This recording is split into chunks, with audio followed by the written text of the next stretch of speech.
రాయలసీమ ప్రాంతంలో కరువు ప్రాంతంగా పేర్కొన్నటువంటి కర్నూలు జిల్లా జీవనాడైనటువంటి సుంకేశ్వర జలాశయం పరిస్థితి ప్రస్తుతం దారుణంగా తయారైంది. ఏదైతే రెండు రాష్ట్రాల సరిహద్దులో నిర్మించినటువంటి సుంకేశ్వర జలాశయం దాదాపు 1.2 టీఎంసీ నీటి నిల్వ సామర్థ్యంతో 30 గేట్లతో కూడినటువంటి ఈ జలాశయం ప్రస్తుతం ఒక ప్రమాదంలో పడిందనే చెప్పుకోవచ్చు. ఏదైతే 30 గేట్లలో దాదాపు 15 గేట్లకు ఈ రబ్బర్ షిప్ లేకపోవడంతో నీరంతా కూడా వృధాగా లీక్ అవుతున్నటువంటి పరిస్థితి నెలకొంది. ప్రస్తుతం సుంకేశ్వర జలాశయంలో దాదాపు ప్రతిరోజు ఈ లీకేజ్ల ద్వారా 1400 క్యూసెక్ల నీరు దిగువకు వృధాగా పోతున్నటువంటి పరిస్థితి ఏర్పడింది. అయితే ఇటు కర్నూలు జిల్లా కర్నూలు అదేవిధంగా కోడుమూరు నియోజకవర్గాలకు సాగునీటి అందించేటువంటి సుంకేశ్వర జలాశయం ప్రశ్నార్థకంగా తయారైంది. ఏదైతే ప్రస్తుతం ఏర్పడినటువంటి లీకేజ్ల ద్వారా దాదాపు 1400 క్యూసెక్ల నీరు వృధాగా తుంగభద్ర నది మీదుగా శ్రీశైలం జలాశయానికి చేరుకుంటుంది.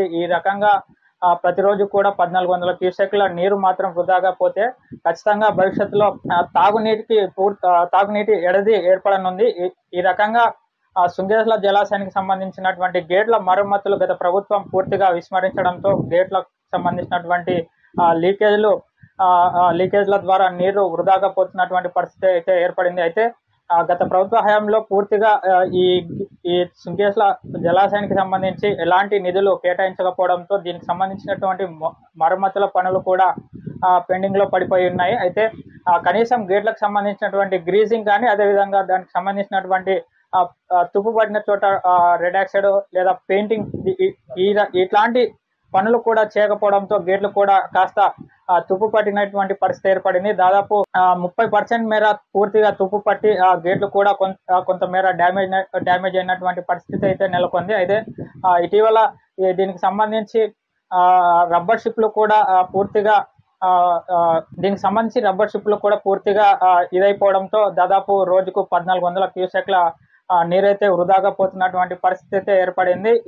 ప్రభుత్వం రాష్ట్రంలో కూటమి ప్రభుత్వం ఏర్పడి 6 నెలల కాలం పూర్తయింది. ఈ నేపథ్యంలో జిల్లాలకు ఇన్ఛార్జి మంత్రులను కేటాయించారు. అయితే కర్నూలు జిల్లాకు సంబంధించినటువంటి ఇన్ఛార్జి మంత్రి రాష్ట్ర నీటిపారుదల శాఖ మంత్రి అయినటువంటి నిమ్మల రామానాయుడు దీనిపై ప్రత్యేక దృష్టి సారించి ప్రభుత్వాన్ని దృష్టికి తీసుకెళ్లి దీనికి సంబంధించి గేట్ల మరమ్మతులకు సంబంధించి కొన్ని నిధులు కేటాయించి గేట్ల మరమ్మతులు పూర్తి చేయాలని కొంతమంది డిమాండ్ చేస్తూ ఉన్నారు. అయితే ఇప్పుడు చూసుకోవచ్చు, దాదాపు మనం ఈ గేట్ల పరిస్థితి పరిశీలించవచ్చు.